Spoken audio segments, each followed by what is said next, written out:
बच्चों, देखिए इस वर्ष कक्षा 10वीं क्या राष्ट्रीय उपलब्धि सर्वेक्षण मतलब नेशनल अचीवमेंट सर्वे होना है, जिसकी परीक्षा 12 नवंबर को होना है, जो कि आपके 5 विषय में होगी। तो फ्रेंड्स, उसका जो सेकंड प्रैक्टिस पेपर है यहाँ पर लेकर आए हैं, जिसके सभी हल मैं बताऊंगा आपको। पूरे 70 क्वेश्चन का हल बताऊंगा, जो कि 5 से 7 वीडियो में पूर्ण होगा।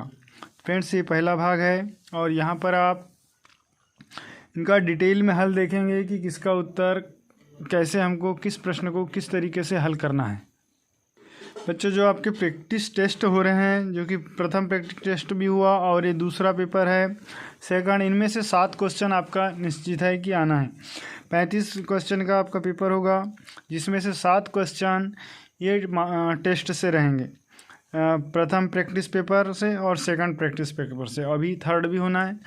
तो फ्रेंड्स, इन तीनों से 7 क्वेश्चन आएंगे। तो इन तीनों क्वेश्चन पेपर को आपको अच्छे से हल करना है। तो फ्रेंड्स, यहाँ मैं आपको सभी प्रश्न पत्र के आंसर डिटेल में हल करके बताऊंगा। तो इसके लिए प्लीज़ चैनल को सब्सक्राइब कर ले और बेल आइकन की घंटी को जरूर प्रेस करें। देखते हैं पहला क्वेश्चन हमारे पास। देखिए, फर्स्ट लिखा है कि एक घन की एक वर्ग फलक का क्षेत्रफल 6 वर्ग सेंटीमीटर है। इस घन का पृष्ठीय क्षेत्रफल क्या होगा? तो देखिए फ्रेंड्स, इसका जब हम हल करेंगे तो यहाँ पर घन का पृष्ठीय क्षेत्रफल का सूत्र आपको याद होना चाहिए। तो घन का पृष्ठीय क्षेत्रफल, देखिए घन का जो पृष्ठीय क्षेत्रफल होता है, यहाँ पर हमारे पास क्या दिया है, एक वर्ग फलक। तो घन में 6 फलक होती है और 6 फलक का क्षेत्रफल बराबर होता है। तो घन का जो पृष्ठीय क्षेत्रफल हो जाएगा वो हो जाएगा 6a², जहाँ पर a² क्या है, एक फलक का क्षेत्रफल है। तो ये हो जाएगा 6 गुणित, अब एक फलक का क्षेत्रफल हमारे पास दिया है 6 वर्ग सेंटीमीटर, तो ये स्क्वायर बराबर आ जाएगा 6। तो ये हो जाएगा 6×6 36 वर्ग सेंटीमीटर आंसर। फ्रेंड्स, इसका आंसर आ जाएगा सी। तो देखिए, आपको इस तरीके से हल करते आना चाहिए। तो मैं यहाँ पर आपको सभी प्रश्नों का डिटेल में हल बताऊँगा। आप बिना स्किप किए प्लीज़ वीडियो को पूरा देखें, तभी आपको कुछ समझ में आएंगे सवाल। ठीक है, सेकंड क्वेश्चन हमारे पास दिया है फ्रेंड्स कि एक वर्गाकार कागज़ को एक बार मोड़कर उनके कोनों को बिंदावली रेखा पर काटा गया है, जैसा कि नीचे दिखाया गया है। देखिए, इस तरीके से कागज़ लेना है हमको, इस तरीके से कागज़ लेना है और इस कागज़ को चित्र में दिए अनुसार बीच से मोड़ देना है। इस तरीके से मोड़ दिए। इस मोड़ने के बाद देखिए, इसको चित्र में हमारे पास क्या दिया है कि दोनों कोने पर इसको काट देना है। ठीक, तो काट देते हैं हम दोनों तरफ से। तो अब इसके चित्र के अनुसार देखिए, दोनों सिरे से हमको काटना है, तो यहाँ से हम काट देते हैं इसको, इधर से एक साइड से यूँ और इसी साइड से भी ऐसे काट देते हैं, दोनों साइड से। ठीक है फ्रेंड्स, अब देखिए हमको क्या बोला है कि इस तरीके से काटने पर जब कागज़ को खोला जाएगा तब इस नए आकार की कितनी भुजाएं होगी। तो देखिए, अब इसको हम खोल देते हैं। तो अब यहाँ पर हम भुजा नाप लेंगे। देखिए कितनी भुजा है, ये 1 2 3 4, ये 5 6 7 और 8। कितनी भुजा मिली, 8 भुजा मिली, जबकि पहले कितनी थी, 4 थी। तो हमारा आंसर आ जाएगा 8, इसका बी। ठीक है फ्रेंड्स, अब नेक्स्ट थर्ड क्वेश्चन देखिए। तीसरा क्वेश्चन है, 2 बेलनों की ऊंचाइयों का अनुपात 1:2 है और उनका आयतन बराबर है। तो उन बेलनों के आधारों के क्षेत्रफलों का अनुपात क्या होगा? देखिए फ्रेंड्स, यहाँ पर ऊंचाइयों का अनुपात दिया है, ऊंचाई h1 अनुपात h2। यदि पहले बेलन की ऊंचाई हम h1 मान लें और दूसरी की h2 माने, तो h1/h2 बराबर हो जाएगा 1/2। ठीक है, फिर क्या दिया हुआ है, उनके आयतन बराबर है। यदि पहले आधार का क्षेत्रफल, हमको क्षेत्रफल का अनुपात निकालना है, तो मान लेते हैं कि पहले V1, पहले का आयतन हो जाएगा πr² h1। ठीक, और दूसरे का हमारे पास आयतन, इसको R1 दे देते हैं। V2 बराबर दूसरे का क्षेत्र आयतन हो जाएगा πr² h2। ठीक है फ्रेंड्स, अब हमारे पास प्रश्न में क्या दिया है, बेलनों के आधारों का क्षेत्रफल का अनुपात ज्ञात कीजिए। आधार का तो V1 आधार का अनुपात निकालना है हमको। अब आयतन दोनों के बराबर दिए हैं तो दोनों को हम बराबर बराबर कर देंगे, तो ये हो जाएगा, देखिए क्या हो जाएगा, चूँकि हमारे पास दिया है V1 बराबर V2, तो पाई R1 स्क्वायर H1 बराबर R2 स्क्वायर H, पाई R2 स्क्वायर H। तो यहाँ पर देखो आप, ये हो गया पाई R1 स्क्वायर, इस इधर इसको ला लेंगे तो पाई R2 स्क्वायर बराबर ये हो जाएगा H2 बटे H1। ठीक है, तो आगे यदि हल करें तो ये हो जाएगा दोनों के पाई R1 स्क्वायर बटे पाई R2 स्क्वायर बराबर, ये देखिए H2 बटे H1 आया है हमारे पास, H2 बटे H1, और हमारे पास ये क्या लिखा है, H1 बटे H2 बराबर 1/2। तो इसको हम इस तरीके से कर दें तो H1 बटे H2, और H1 बटे H2 का मान यहाँ से लिख देंगे 1/2, तो ये हो जाएगा 1/2। इसको पलट देंगे तो ये हो जाएगा 2/1, या इसको हम लिख सकते हैं 2:1। मतलब इनके आधार का जो क्षेत्रफल है इनका अनुपात आ जाएगा 2:1। ठीक है फ्रेंड्स, देखिए यहाँ पर कौन सा आंसर आ जाएगा हमारे पास, 2:1, ये बी वाला। ठीक है, ये वाला आंसर हो जाएगा। नेक्स्ट प्रश्न क्रमांक 4 हमारे पास दिया हुआ है, एक कंपनी ने 1996 में 17,175 गाड़ियाँ बनाई। एक रिपोर्ट के लिए इस संख्या को करीबी सैकड़े में बदल दिया गया। रिपोर्ट में गाड़ियों की संख्या दी गई है। देखिए हमको करीबी सैकड़े में बदलना है, तो करीबी सैकड़े में बदलना है तो देखिए 175 है, 17,175, तो हम इसको, ये 200 के नज़दीक है, क्योंकि 100 से बहुत दूर है, 75 ज़्यादा है, लेकिन 200 के 25 कम है, तो हम 200 लिख सकते हैं इसको, 17,200, तो ये आ जाएगा उत्तर सी। ठीक, नेक्स्ट क्वेश्चन हमारे पास दिया है 5वां, त्रिज्या 16 सेंटीमीटर वाले एक ठोस गोले को पिघलाकर त्रिज्या 4 सेंटीमीटर वाली ठोस गोलियां बनाई जाती हैं। गोलियों की संख्या क्या होगी। देखिए फ्रेंड्स, बिना स्किप के पूरा वीडियो देखें, क्योंकि यहाँ के जो पूरे सवाल है आपके नेक्स्ट की एग्ज़ाम में तो आएंगे ही आएंगे, लेकिन आपके वार्षिक परीक्षा कक्षा 10वीं में बहुत ही महत्वपूर्ण हेल्पफुल होने वाले हैं, क्योंकि सभी प्रश्न बहुत ही इंपॉर्टेंट सवाल हैं। देखिए यही सवाल कई बार परीक्षा में पूछा जाता है, इस प्रकार से सभी सवाल बहुत इंपॉर्टेंट है, जो कि आपकी वार्षिक परीक्षा की तैयारी के हिसाब से भी सही है। तो पूरा वीडियो देखें। अब देखिए यहाँ पर क्या दिया है, 16 सेंटीमीटर वाला एक ठोस गोला पिघलाकर 4 सेंटीमीटर वाली गोलियाँ बनाया जाता है। गोलियाँ कितनी होगी। देखिए जो भी एक आकृति से दूसरी आकृति जब कन्वर्ट होती है तो उसमें आयतन समान होता है, तो हम यहाँ पर ये बड़े गोला और ये छोटी गोलियाँ दोनों का आयतन क्या करेंगे, बराबर बराबर कर देंगे।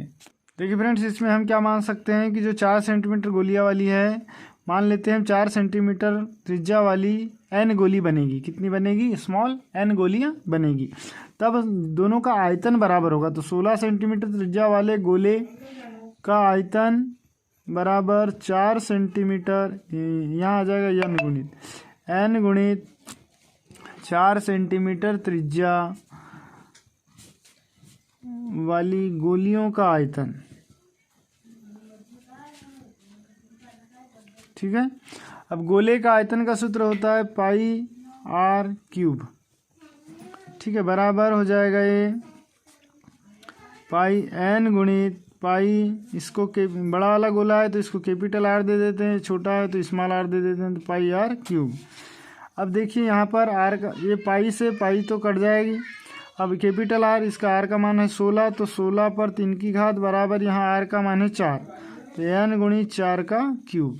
हमको n का मान निकालना है, तो ये हो जाएगा n बराबर 16/4 दोनों का क्यूब। इसको हम लिख सकते हैं 16/4 पूरे पर क्यूब।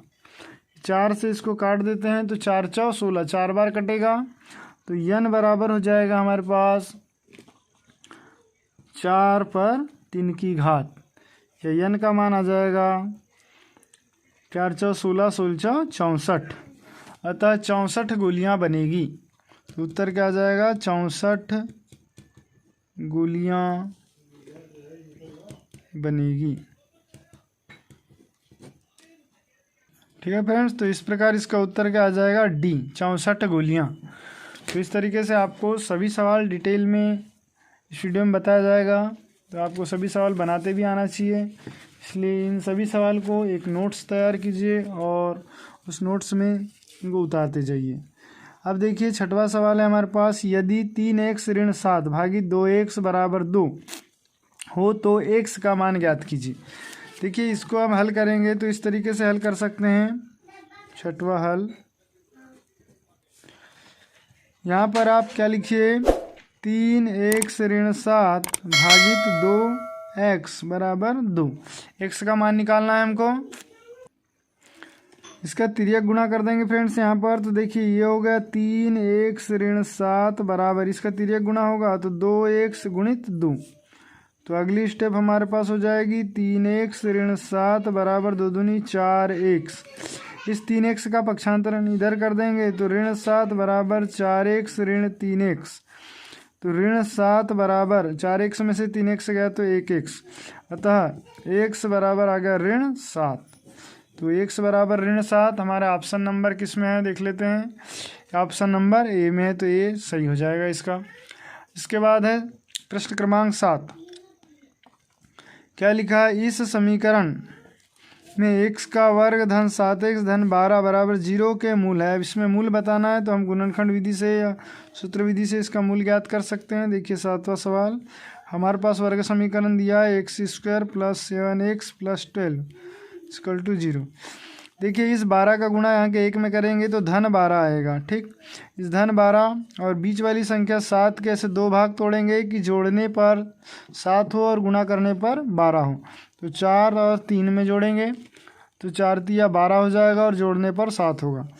इसका गुणनखंड तोड़ेंगे तो देखिए ये हो जाएगा x² धन 4x धन 3 x धन 12 बराबर 0।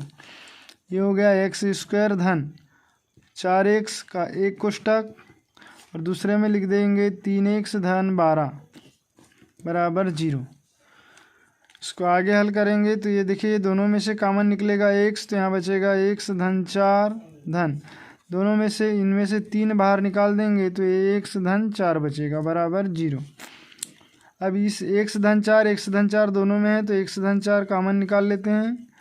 अगली कोष्टक में बचेगा x धन 3 बराबर 0। तो यहाँ पर हम दोनों को अलग अलग 0 के लिख सकते हैं। ये हो जाएगा x धन 4 बराबर 0 या फिर होगा x धन 3 बराबर 0। ठीक, तो इसका हल करने पर निकलेगा x बराबर ये ऋण 4 या इसका भी मान निकल जाएगा x बराबर ऋण 3। तो x के 2 मान निकल जाएंगे हमारे पास, ऋण 4 और ऋण 3। तो देखिए यहाँ पर ऑप्शन नंबर हमारा क्या दिया हुआ है, ऋण 4 और ऋण 3, ऑप्शन नंबर सी, इसी सत्य होगा। देखिए अब नेक्स्ट 8वां क्वेश्चन है हमारे पास, एक त्रिभुज के तीनों कोनों के माप इनमें से कौन से हो सकते हैं। फ्रेंड्स त्रिभुज के तीनों कोणों का योग होता है 180 अंश। तीनों कोणों का योग कितना होगा, 180 अंश। तो यहाँ पर जो त्रिभुज होगा उसके तीनों कोण को जब हम जोड़ेंगे तो कितना आना चाहिए, 180 अंश। तो यहाँ पर तीनों को जोड़ के देखते हैं तो देखिए 30 और 30 और 30 90 होगा। यहाँ पर 120 और 90 और 60, 180 से ज़्यादा हो जाएगा। ये 9 दूनी 18, ये 200 हो जाएगा। और यहाँ पर देखिए 120, 30 और 30 60 और 120 180 अंश। तो हमारा डी ऑप्शन सही सत्य होगा। तो क्या आ जाएगा, डी।